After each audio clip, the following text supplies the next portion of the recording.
sehat. Ibu gimana kabarnya? Alhamdulillah sehat Bu. Nah ini hari ini Bu Sinta akan melakukan proses coaching ya Bu ya. Iya betul. Nah sebelum kita mulai proses coaching, ada sedikit yang akan saya bicarakan dengan Bu Sinta. Boleh Bu? Boleh, silakan. Baik, nanti saat proses coaching antara Bu Sinta dan coachee, saya akan mengamati dan akan saya nilai sesuai dengan rubrik penilaian ya Bu ya. Seperti apakah Ibu sudah sesuai alur tirta atau Ibu sudah mengajukan pertanyaan yang berbobot atau belum. Kemudian apakah Ibu juga sudah menangkap clue atau kunci dari coaching. Lalu jangan lupa juga ya Bu, harus sesuai dengan prinsip coaching, yaitu kemitraan, proses kreatif, dan memaksimalkan potensi. Nah, sebelum dilakukan observasi, ada sedikit pertanyaan yang akan saya tanyakan dengan Bu Sinta. Boleh Bu? Boleh Ibu. Baik, yang pertama, kompetensi apa yang ingin Ibu kembangkan dalam proses coaching hari ini? Jadi kompetensi yang ingin saya kembangkan dalam proses coaching kali ini adalah pastinya saya ingin kompetensi inti coaching yang pertama adalah tentang kehadiran penuh, kemudian yang kedua adalah menjadi pendengar yang aktif dan mengajukan pertanyaan yang berbobot kepada coachee. Oh baik Ibu, jadi ada 3 yang ingin dikembangkan ya. Yang pertama ada kehadiran penuh atau presence, kemudian yang kedua mendengarkan aktif, dan yang ketiga mengajukan pertanyaan yang berbobot pada coachee ya Bu ya. Iya betul. Nah di antara ketiganya, mana yang secara spesifik akan Ibu kembangkan pada proses coaching kali ini? Ya, jadi yang saya ingin kembangkan secara spesifik adalah mendengar yang aktif, kemudian mengajukan pertanyaan yang berbobot kepada coachee. Baik, jadi ada 2 ya. Ya secara spesifik ingin Ibu kembangkan, yaitu mendengarkan aktif dan mengajukan pertanyaan berbobot. Baik, nah kira-kira nih indikator ketercapaiannya itu apa ya Bu ya? Kalau saya, ketercapaian yang ingin saya dapatkan dari coaching kali ini adalah saya ingin coaching mendapatkan solusi permasalahan dari yang coaching hadapi, seperti dapat mengetahui cara-cara atau langkah-langkah dalam menemukan solusi dari masalahnya. Oh seperti itu. Baik, jadi Ibu nanti indikator ketercapaiannya pada saat coaching adalah coachee dapat menemukan langkah-langkahnya atau cara-caranya dalam menemukan solusi dari permasalahannya ya. Seperti itu ya Bu ya. Betul Bu Ana. Baik Ibu, terima kasih Ibu. Silakan Ibu melakukan proses coaching dengan coachingnya. Semoga semua indikatornya dapat tercapai ya Bu ya. Terima kasih. Ya. Nanti setelah proses coaching ini kita ngobrol-ngobrol lagi ya Bu ya. Baik, siap Bu Ana. Ya, baik, siap. Apa kabar Bu Zumaro? Waalaikumsalam. Alhamdulillah. Baik Bu Sinta. Oh iya Ibu, kemarin katanya Ibu ada yang mau diomongin. Tentang apa Bu? Mumpung sekarang saya ada waktu longgar. Iya Bu, saya ingin mengobrol terkait dengan permasalahan pembelajaran di sekolah saya, di kelas saya. Oh begitu. Permasalahan yang bagaimana nih Bu yang Ibu hadapi sekarang? Saat ini kan sudah mulai masuk tahun ajaran baru. Begini Bu, waktu hari Rabu saya melakukan asesmen terkait kebutuhan atau model belajar peserta didik. Ternyata setelah saya lihat LKPD-nya, beragam jawabannya yang mereka tulis. Ada yang auditori, visual, kinestetik. Kan saya jadi bingung Bu. Iya. Berarti hari ini kita akan ngobrol tentang kebutuhan model atau gaya belajar peserta didik ya Bu? Betul sekali, itulah yang menjadi beban saya setelah saya melaksanakan asesmen kemarin Bu. Oke, menurut Ibu kira-kira apa yang bisa Ibu lakukan untuk mengakomodir kebutuhan siswa dalam belajar? Apa ya Bu? Membuat modul ajar atau RPP yang berdiferensiasi kali ya Bu ya? Boleh. Kira-kira diferensiasi yang bagaimana yang akan Ibu terapkan? Untuk memudahkan diferensiasi yang disesuaikan dengan gaya belajar peserta didik mungkin. Untuk memudahkan Ibu dalam melaksanakan pembelajaran, kira-kira apa saja yang Ibu akan persiapkan? Apalagi ya, membuat materi ajar, LKPD alat peraga yang disesuaikan dengan kebutuhan peserta didik ya Bu ya. Selalu selain itu apalagi yang dapat Ibu lakukan? Oh iya Bu, saya hampir lupa, untung Ibu mengingatkan saya. Sebelum melaksanakan pembelajaran, saya akan mengelompokkan sesuai dengan kebutuhan belajar mereka. Itu kan ada 3 kebutuhan gaya belajarnya, ada yang auditori, ada yang visual, dan kinestetik. Saya akan menyiapkan beberapa alat peraga yang berbeda-beda. Untuk auditori, saya bisa menjelaskan secara langsung pada mereka. Untuk yang visual, saya siapkan video pembelajaran yang disesuaikan dengan materi tersebut. Untuk yang kinestetik, kebetulan siswanya ini aktif-aktif banget Bu.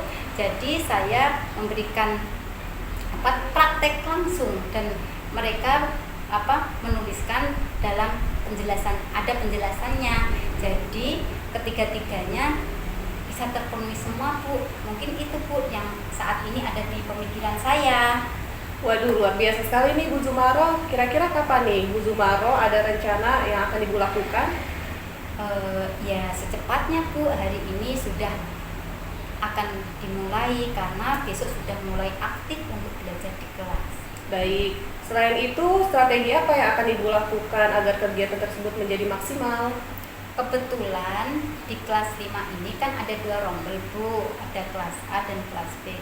Kemarin itu kita melaksanakan asesmen bersama-sama antara guru kelas 5A dan kelas 5B. Setelah kita lihat-lihat hasilnya itu, hasil LKPD-nya, ternyata mereka juga mempunyai permasalahan yang sama. Mungkin dari situ saya akan coba untuk ajak berkolaborasi untuk membuat perangkat pembelajaran bersama, modul ajar bersama, bahan ajar serta LKPD bersama, dan kita juga akan berbagi tugas bersama. Nah, itu dia yang saya maksudkan Ibu. Ibu bisa mengoptimalkan segala potensi, peluang dalam melaksanakan pembelajaran tersebut. Nah, rencana sudah matang nih. Seperti ini, kapan Ibu akan menghubungi teman Ibu itu? Hari ini juga Bu, saya sudah ada pencerahan nih di hari ini dari Ibu. Saya akan menjelaskan tentang teknis persiapan pembelajaran yang akan kita terapkan esok hari dan berbagi tugas untuk membuat perangkat pembelajarannya. Luar biasa. Tanggung jawab apa yang akan Ibu lakukan? Yang jelas yang menjadi pemimpin pembelajaran yang baik dan mengerti karakter peserta didik kita ya Bu ya. Terus apalagi ya, sehingga peserta didik mampu mengeksplorasi dirinya tanpa ada tekanan dan dapat disesuaikan dengan kebutuhan belajar mereka. Baik, selanjutnya komitmen apa yang akan Ibu lakukan? Komitmen saya ya apa ya? Saya menjadi pemimpin pembelajaran yang menjadi pemimpin pembelajaran yang mengerti akan kebutuhan peserta didik tentunya. Untuk melaksanakan komitmen tersebut, nah kira-kira apa lagi nih hal yang perlu Ibu lakukan? Tetap konsisten dalam membuat perangkat pembelajaran yang disesuaikan dengan kebutuhan peserta didik.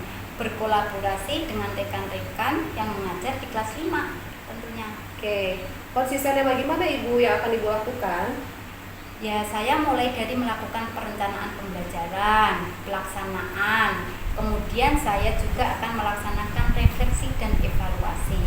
Kalau ketiga-tiganya ini direncanakan, dilaksanakan dengan kontinu dan konsisten, tentunya akan membawa perubahan yang signifikan. Karena dengan adanya refleksi evaluasi itu kan biasanya ada umpan balik Bu, ada perbaikan-perbaikan ke depannya, sehingga perbaikannya itu akan membuat pembelajaran kita semakin maksimal di hari demi hari. Ya, alhamdulillah ya Bu, berarti kan Ibu sudah terprogram dengan baik atas strategi dan komitmen yang Ibu Zumaro buat sendiri nih. Semoga sukses ya Bu. Baik, terima kasih atas waktunya Ibu Sinta ya. Hari ini saya bisa tercerahkan sehingga saya yang kemarin itu bingung sekarang udah tidak bingung lagi. Iya, sama-sama Bu Zumaro. Dengan adanya obrolan seperti ini juga saya dapat ilmunya dari Bu Zumaro. Nanti untuk progres selanjutnya kita ngobrol-ngobrol lagi ya Bu. Nanti siapa tahu progres yang belum dikemukakan sehingga saya secara tidak langsung juga bisa belajar. Ada yang perlu diungkapkan lagi biar tambah plong. Alhamdulillah Bu, Iya, sama-sama Bu Jumaro. Assalamualaikum. Waalaikumsalam warahmatullahi wabarakatuh. Ibu Sinta, bagaimana tadi proses coachingnya? Iya Bu Ana, alhamdulillah tadi proses coachingnya berjalan baik dan lancar ya Bu. Oh, alhamdulillah.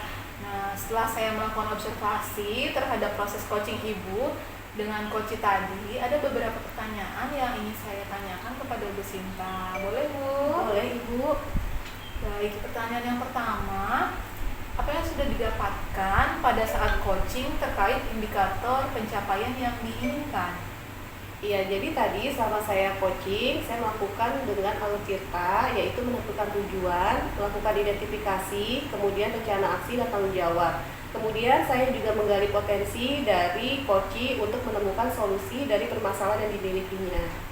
Baik, jadi Bu Sinta, sesuai dengan catatan saya ya Bu, Ibu sudah melakukan proses coaching dengan menerapkan alur tirta, yaitu menanyakan tujuan, kemudian melakukan identifikasi pada permasalahan yang dimiliki coach, kemudian mengarahkan coach dalam membuat rencana aksi, dan juga Ibu sudah berhasil menemukan rasa tanggung jawab pada diri coach agar rencana aksi yang akan dilakukan dapat terlaksana dengan baik. Betul. Baik Ibu, saya juga sudah menyimak percakapan Ibu dengan coach. Ibu sudah fokus pada coach, artinya Ibu sudah present, sudah ada present atau kehadiran penuh. Kemudian Ibu juga sudah mendengarkan aktif, dan Ibu tentunya juga sudah mengajukan pertanyaan-pertanyaan berbobot. Nah, lalu apa yang sudah Ibu berikan ini pada hari ini, mudah-mudahan Ibu semakin sukses ke depannya. Baik, ada pertanyaan terakhir nih Bu, boleh ya Bu ya? Iya, silakan. Nah, untuk kedepannya, apalagi yang ingin Ibu kembangkan berdasarkan hasil coaching hari ini? Jadi kompetensi yang ingin saya kembangkan yaitu memahami alur tirta lebih dalam lagi dan selanjutnya semakin baik lagi. Baik Ibu, luar biasa. Ya. Jadi Ibu akan mendalami lagi ya Bu alur tirta supaya lebih baik lagi saat melakukan coaching ke depannya. Betul. Baik, terima kasih Ibu sudah melakukan sesi tanya jawab dan juga observasi sesuai dengan alur tirta. Saya akhiri sampai di sini. Terima kasih. Wassalamualaikum warahmatullahi wabarakatuh. Waalaikumsalam warahmatullahi wabarakatuh.